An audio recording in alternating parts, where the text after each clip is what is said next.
Look at your open browser tabs right now. Go ahead, I'll wait. I'd bet there are more than a few. One is a long video essay about the fall of empires. Another is a guide to fermenting your own hot sauce. A third is somebody explaining how neural networks actually work, and you genuinely intended to finish all of them. Now look around the room you're sitting in. There's probably the language app you opened every day for 2 weeks and then never again. The guitar leaning in the corner with a thin layer of dust on it. A small tower of books on subjects that have nothing to do with each other, each one bookmarked somewhere around page 40. You've probably given this pile of yours a name. The shelf of books you started and didn't finish. The closet of hobbies that didn't last. And every time a new fascination grabs you by the collar, the same tired little voice shows up and sighs, "Oh, look, another one." Why can't I just commit to a single thing like a normal person? And then it lands the killing blow, the phrase you've been quietly afraid of your whole life. Jack of all trades, master of none.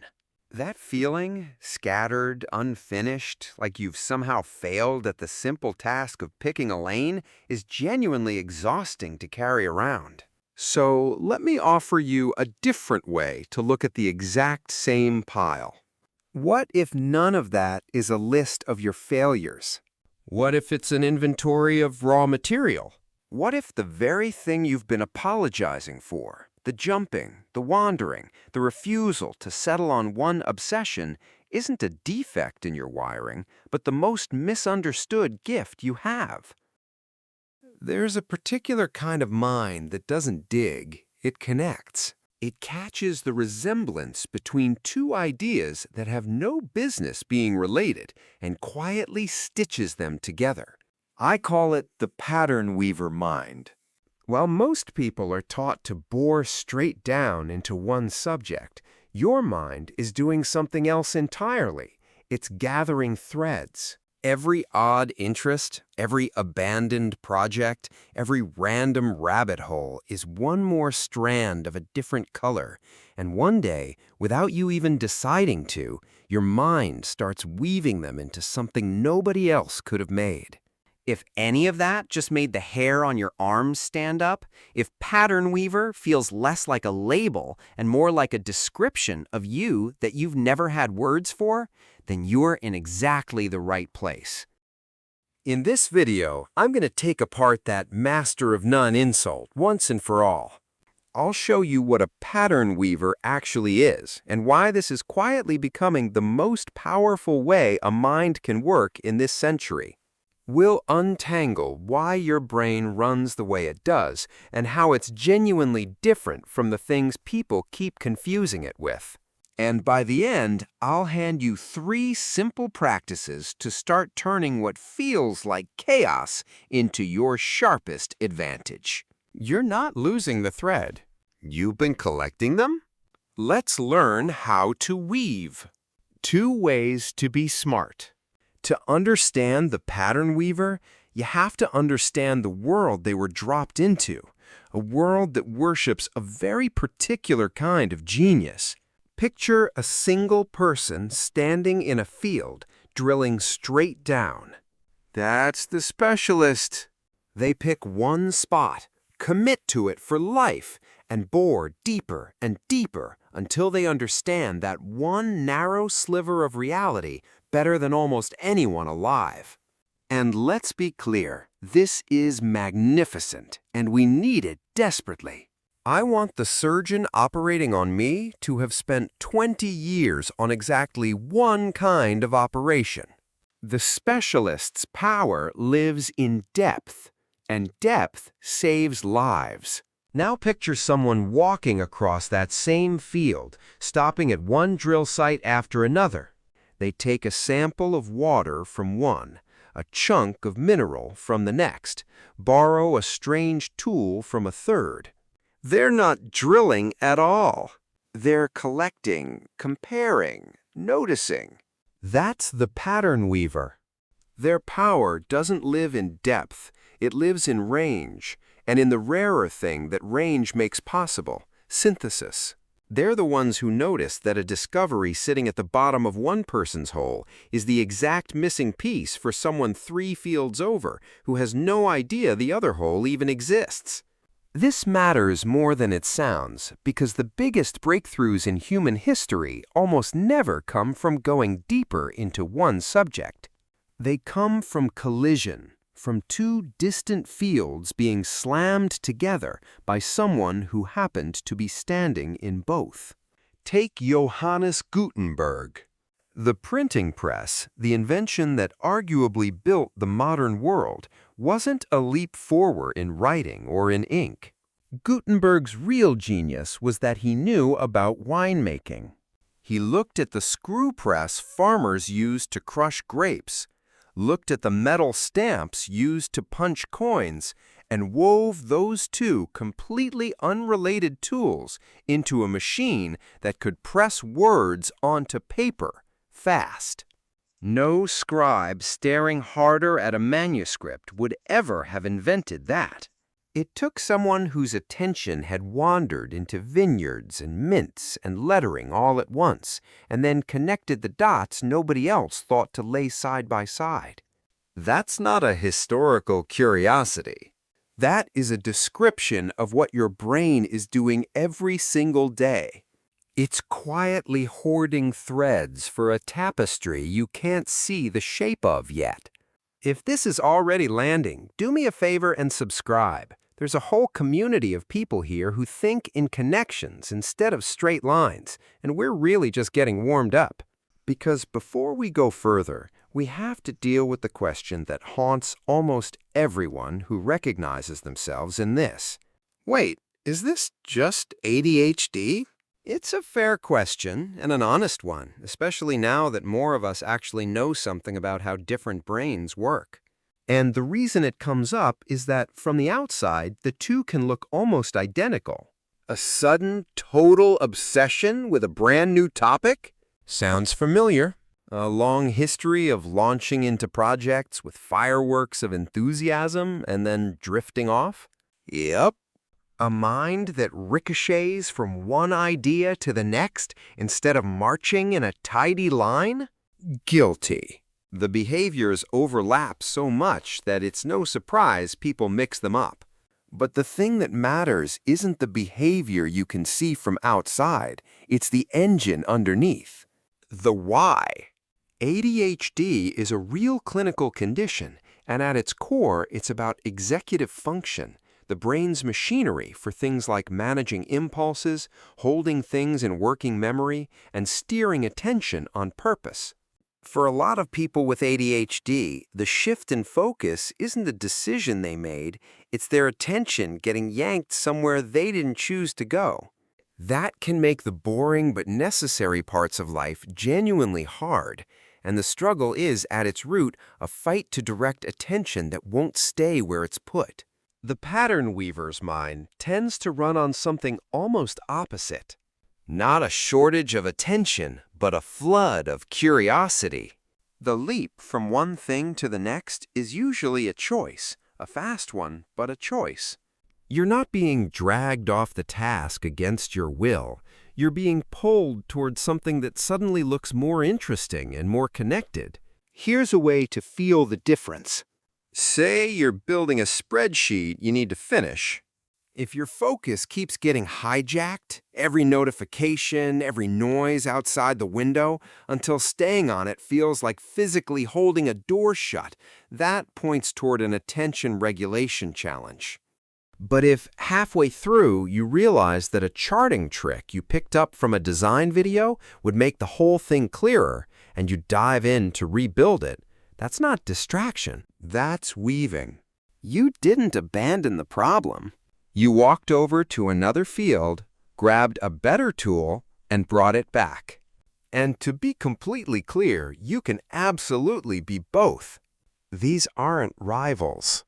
Plenty of people with ADHD turn out to be extraordinary pattern weavers once they've got systems to handle the executive function side. The point of all this isn't to slap a diagnosis on yourself. It's to try on a different story. If you've spent years calling your curiosity a defect, just experiment with calling it an abundance for a while. That single swap can change how you see your entire life. And understanding it matters now more than ever because the world is finally turning in your favor. Welcome to the integration age. For generations, the smart bet was to specialize. The factory age rewarded it. The information age sharpened it to a fine point. But we've stepped into something new. Call it the integration age. And in this one, the rules quietly flip. Raw survival. The world reinvents itself faster every year, and entire industries can vanish almost overnight. The specialist who spent 30 years drilling one perfect hole is dangerously exposed the day that hole runs dry. They've got one deep skill and nowhere to take it. The pattern weaver was never standing in a single hole. They've walked the whole field. When one part of the landscape collapses, they've got a bag full of tools and samples from a dozen others, and the thing they're truly expert at isn't any one subject, it's learning. Their whole messy path was secretly a masterclass in adapting. Then there's the obvious elephant, artificial intelligence.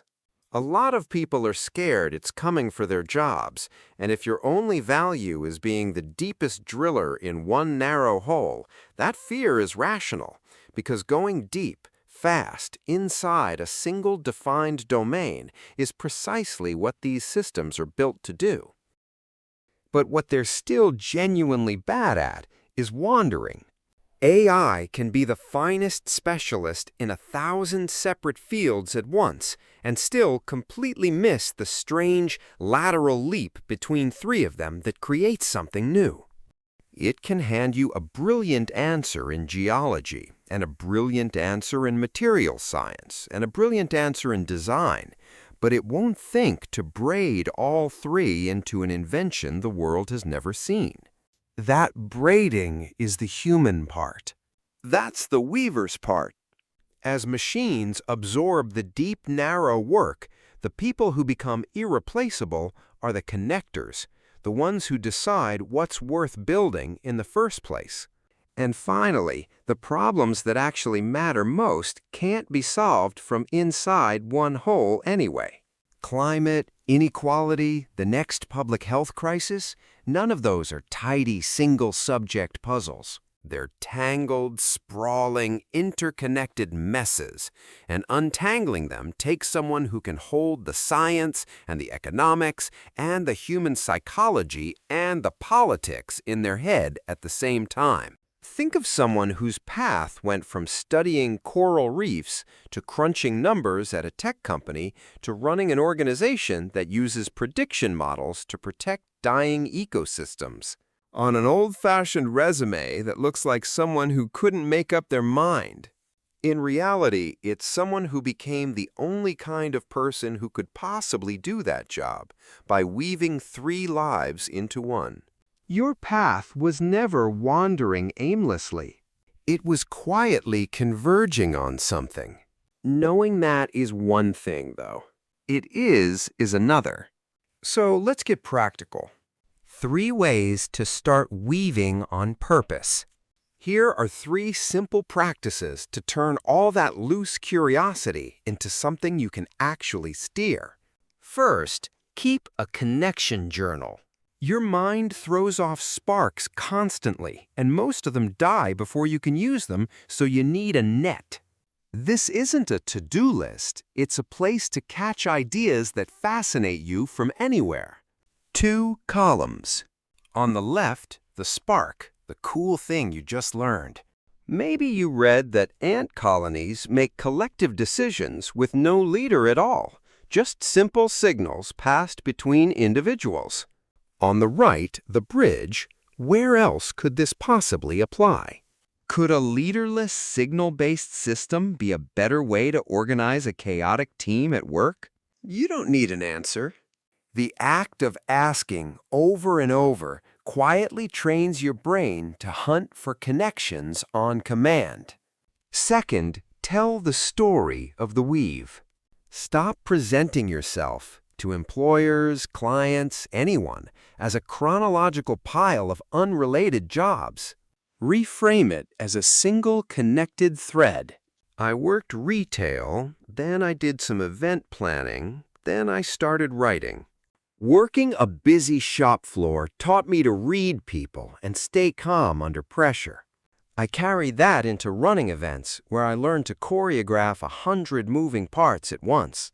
Now I write, and both of those past lives are exactly why I can explain complicated things to nervous people clearly. Same facts, completely different person. You are not someone who can't sit still. You're someone who gathers tools from everywhere and gets sharper each time. Third, run exploration sprints. The reason I'm going to learn to paint dies so fast is that it's enormous, vague, and has no finish line. So guilt moves in the second your enthusiasm dips. Replace it with a sprint. For the next 3 weeks, I'm doing an exploration sprint on watercolor. The only goal is to finish one small painting of the view from my window. A clear scope. A real ending. When the 3 weeks are up, you can re-up for another sprint or walk away with zero guilt because you didn't quit anything. You completed a sprint and added a fresh thread to the loom. Finishing gets redefined from do this forever to explore it fully on purpose, then choose. Your graveyard is a garden. So here's the one thing I want to lodge in your head if nothing else sticks. Your mind isn't scattered. It's connected. Your path isn't a mess. It's convergent. You've spent a long time trying to squeeze yourself into a world that hands out medals for digging one deep hole, all while feeling a quiet, stubborn pull to build bridges instead. You were issued the instruction manual for a specialist and the soul of a weaver, and that mismatch has cost you a lot of unearned guilt. So let me say it plainly, the old saying is simply wrong. You're not a jack of all trades and master of none. You're a master of connection, a master of synthesis, a master of seeing the whole shape that the deep drillers, heads down in their holes, can never see. And that pile from the beginning, the dusty guitar, the abandoned app, the book stranded on page 40, I want you to look at it one more time and see it for what it actually is. That's not a graveyard. It's soil. Every half-finished project, every fleeting obsession, every subject you wandered into and out of has broken down into something rich and fertile. And one day, something is going to grow out of that ground that could only have grown in you. So stop apologizing for the loom. Be proud of every strange colored thread. The tapestry you're weaving is going to be unlike anyone else's because no one else collected the threads you did. If this hits something in you and you finally feel a little less alone, subscribe and join a growing tribe of pattern weavers who are rewriting what it even means to be talented. And I genuinely want to know, drop it in the comments, what are 2 completely unrelated things you're into that you've secretly always been a little proud of? Tell me below. Thanks for watching. Now go connect a few dots.